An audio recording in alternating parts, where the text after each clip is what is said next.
Oonnukal little flower ഹൈസ്കൂളിന് ഒരു പൊൻതൂവൽ കൊടി. ദീർഘനാളത്തെ പരിശീലനത്തിന് ശേഷം ഊന്നുകൽ ലിറ്റിൽ ഫ്ലവർ ഫെറോന പള്ളിയുടെ തിരുനാൾ കൊടിയേറ്റത്തിനോടനുബന്ധിച്ച് സ്കൂളിലെ കുട്ടികൾ ബാൻഡിന്റെയും ചെണ്ടയുടെയും അരങ്ങേറ്റം നടത്തി.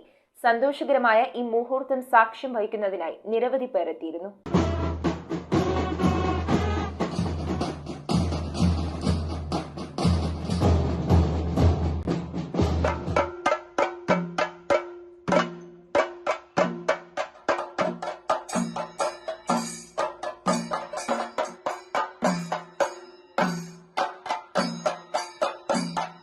ഊന്നുകൽ ലിറ്റിൽ ഫ്ലവർ ഹൈസ്കൂളിന്റെ ചരിത്രത്തിൽ ഒരു പൊൻതൂവൽ കൂടി ചേർക്കപ്പെട്ടിരിക്കുകയാണ് ഈ അരങ്ങേറ്റത്തിലൂടെ. ദീർഘനാളത്തെ പരിശീലനത്തിന് ശേഷം ഊന്നുകൽ ലിറ്റിൽ ഫ്ലവർ ഫെറോന പള്ളിയുടെ തിരുനാൾ കൊടിയേറ്റത്തോടനുബന്ധിച്ചാണ് അരങ്ങേറ്റം നടത്തിയത്. ബാൻഡ് ടീമിൽ 20 കുട്ടികളും ചെണ്ട ടീമിൽ 7 കുട്ടികളുമാണുള്ളത്. പഠനത്തോടൊപ്പം തന്നെ കുട്ടികളിലുള്ള ഇപ്രകാരമുള്ള കഴിവുകൾ വളർത്തുന്നതിനും പ്രോത്സാഹിപ്പിക്കുന്നതിനും ഇങ്ങനെയുള്ള പൊതുവേദികളിലെ കുട്ടികളെ അണിനിരത്തുന്നതിനും ഒക്കെയായിട്ട് പുതിയൊരു സംരംഭം ഊന്നുകൽ സ്കൂളിന്റെ നേതൃത്വത്തിലെ ബഹുമാനപ്പെട്ട മാനേജറിന്റെയും ഹെഡ്മിസ്ട്രസ് ടീച്ചറിന്റെയും അച്ഛന്റെയും മറ്റ് സ്റ്റാഫിന്റെ എല്ലാം നേതൃത്വത്തിൽ നടത്തുകയും അതിന്റെ പരിസമാപ്തിയിൽ ഇന്ന് അരങ്ങേറ്റം കുറിക്കുവാനായിട്ട് നമ്മുടെ കുട്ടികൾ ഒരുങ്ങി നിൽക്കുകയുമാണ്. സന്തോഷകരമായ മുഹൂർത്തത്തിന് സാക്ഷ്യം വഹിക്കാനായി കോതമംഗലം രൂപത educational secretary reverend father Mathew Mundakkal, reverend father Mathew Athikkal, father Simon Chiramel, father Johnson Oroplakkal, father Joseph Ponnethu, സി ഹെയ്സി ഇഗ്നേഷ്യസ്, ഷീജ മാത്യു, സി റോസ് ജെയിംസ്, ഷിജു ജോസഫ്, റിജിൽ ജോയ്, മറ്റ് അധ്യാപകർ,